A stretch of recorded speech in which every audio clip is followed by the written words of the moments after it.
एक आदमी पूरी ज़िंदगी आराम के लिए काम करता है और जब आराम का वक्त आता है तो वो आराम करना भूल जाता है। यह सिर्फ उस आदमी की कहानी नहीं है, ये तुम्हारी कहानी है, मेरी कहानी है और शायद हर इंसान की कहानी है जो कुछ पाने के लिए निकला था और रास्ते में ही रह गया।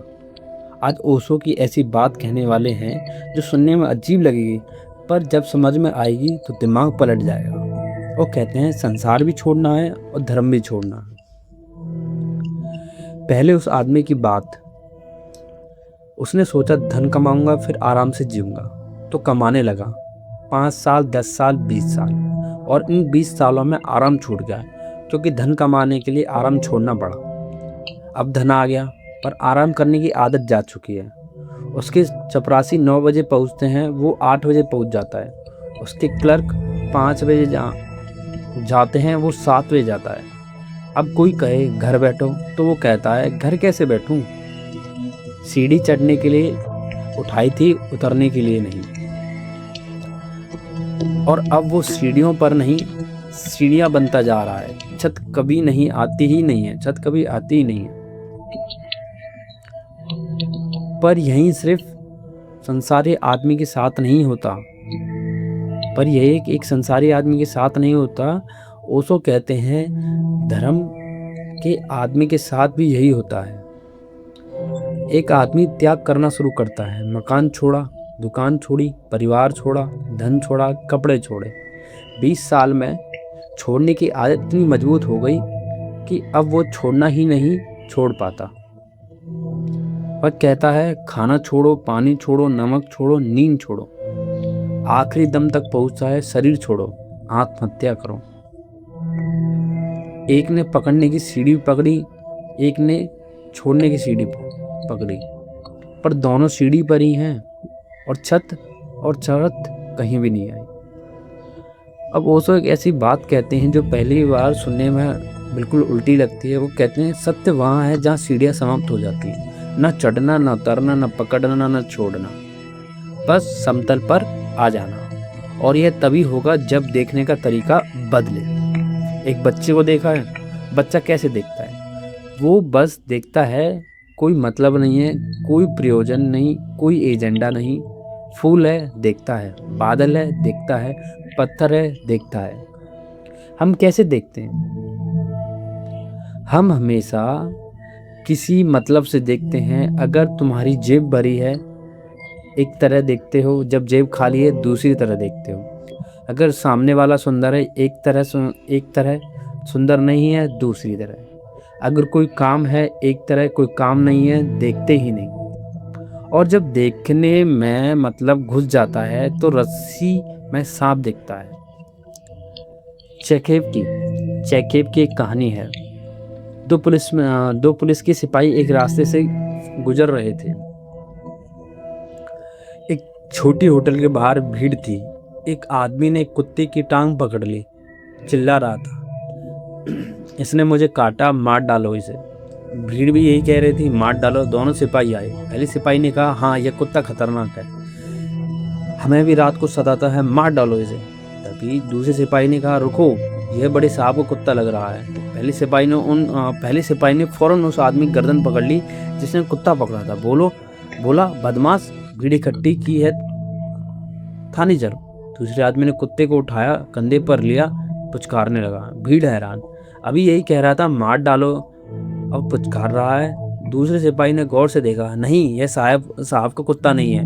पहले सिपाही ने फिर कुत्ते को नीचे पटक दिया, बोला पकड़ो इसे, मार डालो। कुत्ता वही है, आदमी वही है, सिपाही वही है, बस प्रयोजन बदला, सब कुछ बदल गया। यही हमारी आंखें हैं। जब देखने में मन है तो रस्सी सांप दिखती है। एक डरा हुआ आदमी अंधेरे में गुजर रहा है, वो सांप खोज रहा है, इसलिए रस्सी में सांप दिख गया। एक बच्चा होता है तो उस रस्सी को उठा लेता, क्योंकि बच्चे के देखने में प्रयोजन ही नहीं है, भय नहीं है, आकांक्षा नहीं है, वो बस देखता है। और जो बस देखता है उसे चीज़ें वैसी ही दिखती हैं जैसी हैं। यहाँ पर ओशो एक और बात कहते हैं जो पूरी साधना को हिला देती है। वो कहते हैं बीमारी छोड़नी है, यह ठीक है, पर औषधि भी छोड़नी है। मन छोड़ना है यह भी ठीक है, पर ध्यान भी छोड़ना है। संसार छोड़ना है यह भी ठीक है, पर धर्म भी छोड़ना है। तो ये क्या कह रहे हैं? ओशो कहते हैं बीमारी और औषधि एक ही तल पर है। जिस तल पर बीमारी जीती है उसी तल पर औषधि भी जीती है। जैसे अगर गलत दवा दे दी गई हो तो किसी को, तो अब उसे सही दवा देनी पड़ेगी। पर हाँ, सही दवा भी दवा है, दवा भी एक तरह का जहर है, बस उल्टा है। और जब वो जहर काट दे तो दवा भी छोड़नी पड़ेगी। एक स्वस्थ आदमी के लिए दवा का कोई अर्थ नहीं है। इसलिए ओशो कहते हैं कि जिन लोगों ने बीमारी तो छोड़ी पर औषधि पकड़ ली, वो बीमारी से भी खतरनाक साबित हुए। क्योंकि बीमारी दुखद है, उसे छोड़ना आसान है। औषधि सुखद है, उसे छोड़ने का मन नहीं होता। और इसलिए एक और खतरा है। ओशो कहते हैं साधक के सामने एक तावीज का खतरा हमेशा रहता है। किसी को भूत का डर था, तावीज बांधी, भूत चला गया। अब वो तावीज से चिपक गया। पहले भूत के होने से डरता था, अब तावीज के खोने से डरता है। भूत गया पर बंधन बन नया आ गया। ओशो कहते हैं साधना के साथ भी यही होता है। संसार छोड़ो, संन्यास पकड़ लिया। धन छोड़ा, ध्यान पकड़ लिया। दुकान छोड़ी, मंदिर पकड़ लिया। और जो भी पकड़ा वो बंधन बन गया। तो फिर क्या करें? ओशो एक बहुत सीधी बात कहते हैं। वो कहते हैं कि जिसे हम खोज रहे हैं उसे हमने खोया ही नहीं है। रस्सी पूरे वक्त रस्सी थी, एक पल को भी सांप न थी। हमने उसे खो दिया था अपनी आंखों में। तो पाना कुछ भी नहीं है, बस देखना है ठीक से। और बुद्ध का जब ज्ञान हुआ, पहली सुबह लोगों ने पूछा क्या मिला?